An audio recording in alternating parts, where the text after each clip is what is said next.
Jobs are on the line here. Winston wants to be a starting quarterback. It just pisses me off because this should have been a game me and you were going to where we're at the hunt for the first or second seed in the AFC. With Andrew Berry in the building, we can't play for the best draft pick. And then you got Cleveland Browns faithful, welcome back to the Cleveland Pulse YouTube channel. It's Jeffrey and Robert back with you again. Some breaking news here over the past 24 hours. Jameis Winston looking like the starter for this Sunday against the Baltimore Ravens in Cleveland. An interesting development, DTR's injury. I would guess I didn't even recognize he got injured in the last game. I was wondering why Jameis made it in if he was the emergency quarterback. But between all of what happened there, it looks like the DTR injury is multiple weeks. The Cleveland Browns go out and get Bailey Zapp for a backup quarterback.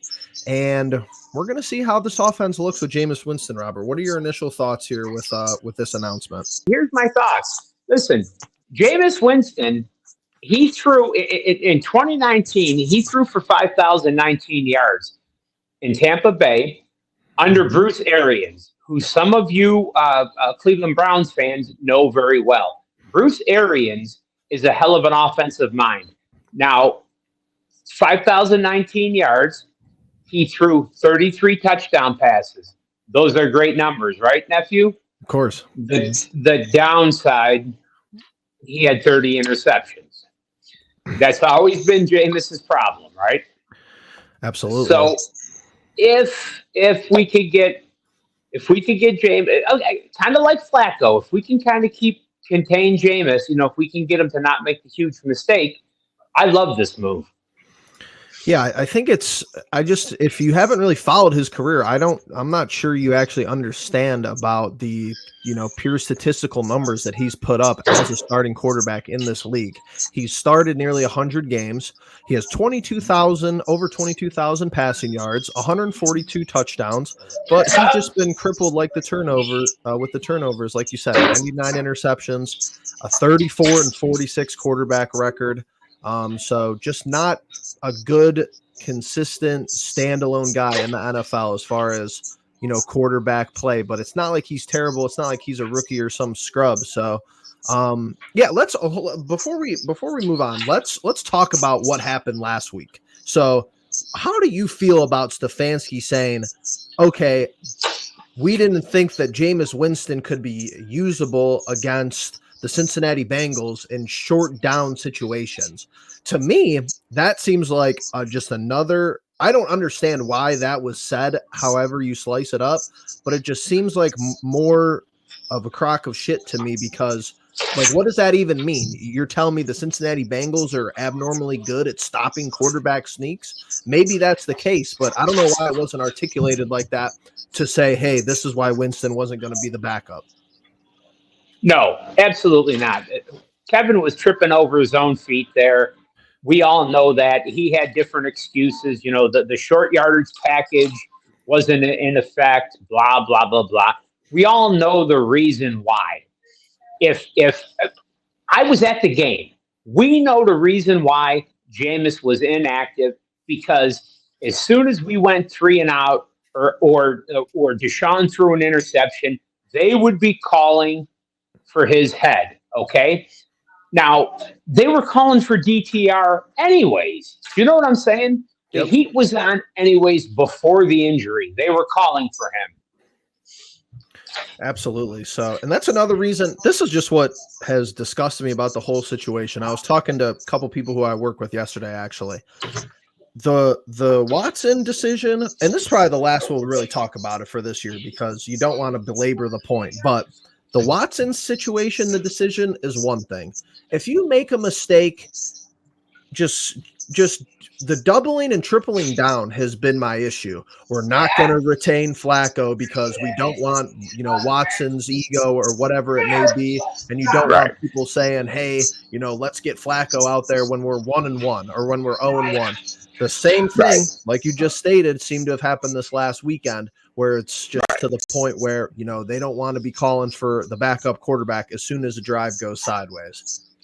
And for Stefanski to say, oh, Dorian had a great summer. He did really well in summer camp and all through preseason.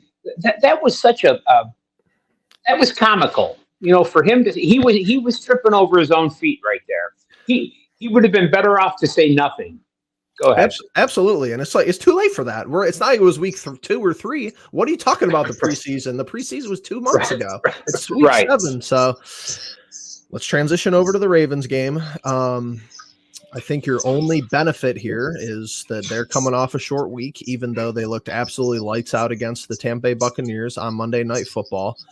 9.5 point spread was the last time I looked at it. Question number 1: is there any chance? Do we have any advantages against this Baltimore team? Segue into question number 2. How do you think this outcome fares up for the Browns? Okay. I see you're sitting down. Browns win this game. Oh, no. Okay, listen. Browns win this game. I knew you were going to say that, too. I knew you were going to say that. But you have to understand. And we've talked about it on the show before. Jameis, in preseason, he was talking to he was firing up the troops. Okay, Jameis is playing for a starting role. He's only 30. Okay, Jameis can fire up the troops. Stefanski is coaching for his job. Everybody is playing for their job. Everybody's coaching for their jobs. I don't know if there's anything.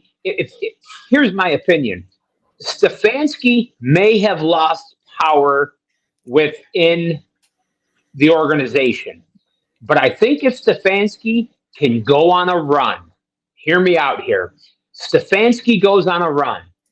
He gets this team close. They do well. He goes in at the end of the season. Because if I'm not mistaken, now hear me out, he came before Barry. He knocks on the door at the end of the season, says, listen, guys, let's get rid of Dorsey, Andy Dickerson. Who cares about DePodesta's in San Diego? Who gives a shit? Let him mail his analytic shit in, okay? Stefanski wins some games here. I don't want to lose Stefanski. Nope. He gets some control back, okay? He gets some control back, bring his guys back in to coach this team, his assistant coaches back in. You could pull up the graphics. Andrew Berry can't. You and I could. We could shoot darts and draft better. How many guys has Andrew Berry whiffed on? He drafted. What was that? What was the wide receiver? I mean, how many guys has he missed? I mean, criminal. He has missed on so many guys. So if you follow along with my theory, Stefanski can get more control back in this organization. We get out from under Barry, get the hell rid of him, get Stefanski's guys. He hires some coaches. Let's get some front office personnel that knows what the hell they're doing. The most interesting part about your statement there that I think is the most unlikely outside of the Browns winning this game and everything is that I find it hard to believe that Stefanski. So in this theory, Stefanski goes over Barry right to Haslam. They collude and they're like, all right, yeah, we're going to get rid of Barry, get a new general manager in, and we're going to reshuffle the coaching staff again. Do we really Who was here first? Jeffrey, who was hired first? Stefanski or Barry? I'm almost, maybe I'm wrong, but I'm pretty sure they hired Stefanski, then they hired Barry's a clown. Let's look. Okay. My memory is they were like the same time. Did Barry hire Stefanski? No, I'm telling you, and we'll go back and fact check me here, but I'm telling you, for the love of God, look at Barry, look at his, okay, do you want, let's just say we win a few games, okay? Let's just say we're in the top 10. Is there any world that you want Andrew Barry picking a top 10 pick for your organization? No, not based off of his last top 10 pick, who was Jedrick Wills. I agree with you there. I'm not any of his picks. Tell me, come on, Jedrick Wills. I said it before. You could send a tackling dummy. You could send me out there. You come on. Jedrick Wills is a pie. I mean, come on.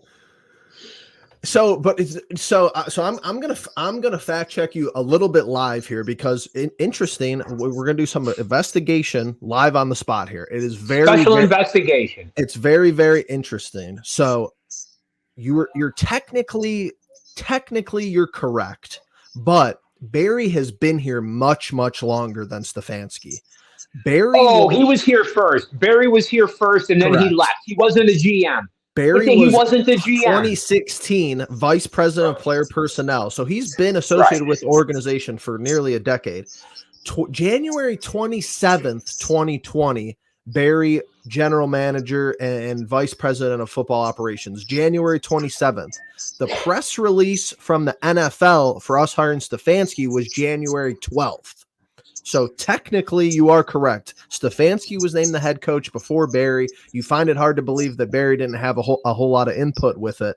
But that's my thing. The coaching staff this year, I got to blame Stefanski for that. You think that Barry and Haslam is saying, "Oh, we need to get rid of Alex Van Pelt. We need to get, Ken Dorsey in here and Andy Dickerson."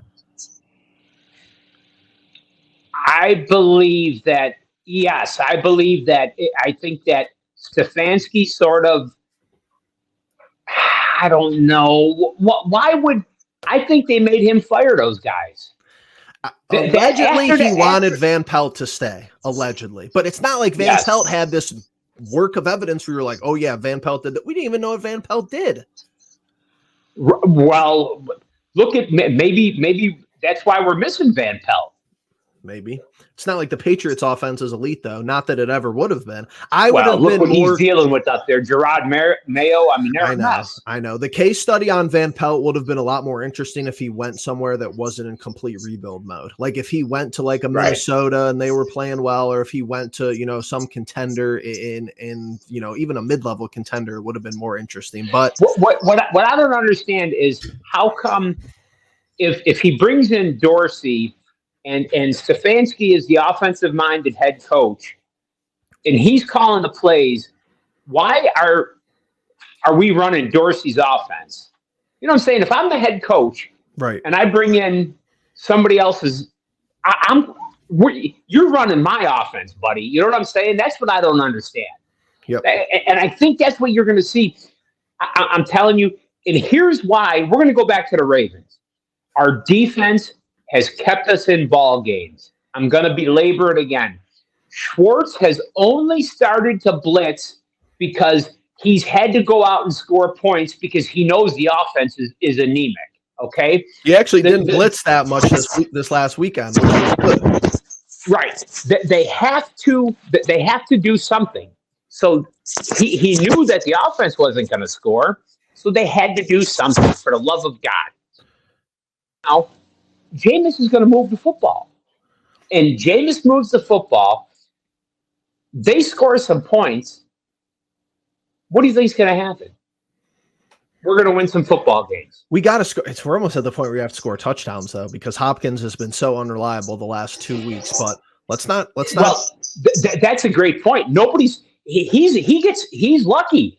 Nobody's talking about what the hell happened to him. I don't know. So it's a lot of compounding factors for Jameis. You almost feel bad for Jameis, but at least he gets an opportunity here. Ravens this Sunday, the Chargers a week from now, the Saints on the 17th, and the Steelers on the 21st.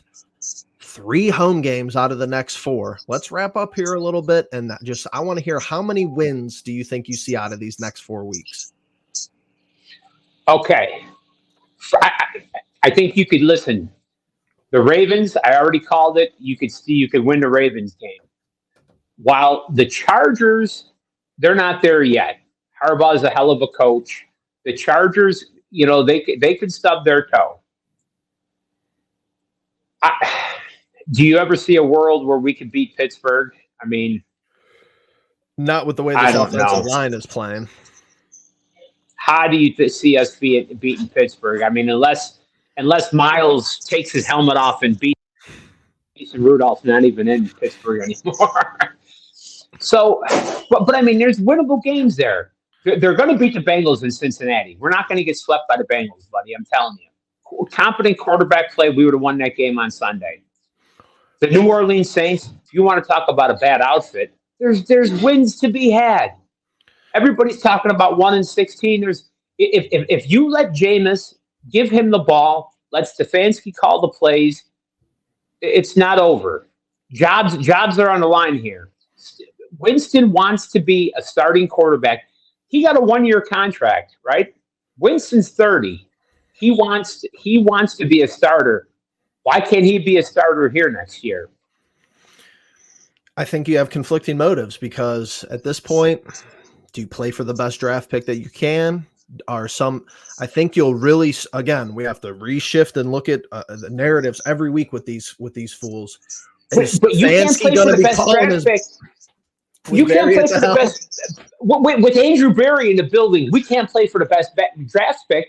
And then you got Haslam. Think about this. You can't do that. You got Jim. A vote of confidence. Stefanski is coaching for his job here in Cleveland. He can win games with Jameis Winston. For the love of God, he can do it. There's no way next year, on what planet do you think that Deshaun is going to come back? And I'm not knocking the guy anymore, but this is how many injuries. How do you think he's going to come back and be a starting quarterback in any NFL, UFL, European League, indoor football league, lingerie football league, women's football league, flag football league? It's over, Jeffrey. It's over. He's got his money. Ride off into the sunset. It's done for him. Let's put that behind us. But as long as Barry's here, we got to go out and win every game. Fair enough. You feel passionate about the subject, which I appreciate. So Barry's got to go. Stefanski stays, and we'll see this Sunday. Hey, we'll both be there. You know, there's going to be both be there. There's going to be content to come from this Sunday. Stay tuned. It'll be interesting. If you need somewhere to go that's not the stadium on Sunday, as you see Robert's background a little bit different for this upload, head over to the Fairview Tavern in sunny Fairview, Ohio. Get your food, get your drinks, lock in because, hey, it's 2024. Watch the game here on the big screen. Watch it there. You know, it'll be there's still stuff to watch for. That's the NFL has monopolized people's eyeballs. It's amazing because you're 1-6. This game will be sold out. The ratings will still be high because you want to see Winston. You want to see Stefanski calling plays. You want to see how the defense plays. And it just pisses me off because this should have been a game me and you were going to where we're at the hunt for the first or second seed in the AFC against one of you're right about that. One of our rivals, and it's not going to be that. You're right about that. Utterly disgusted per usual, but still going to be fun. Still going to be a good time.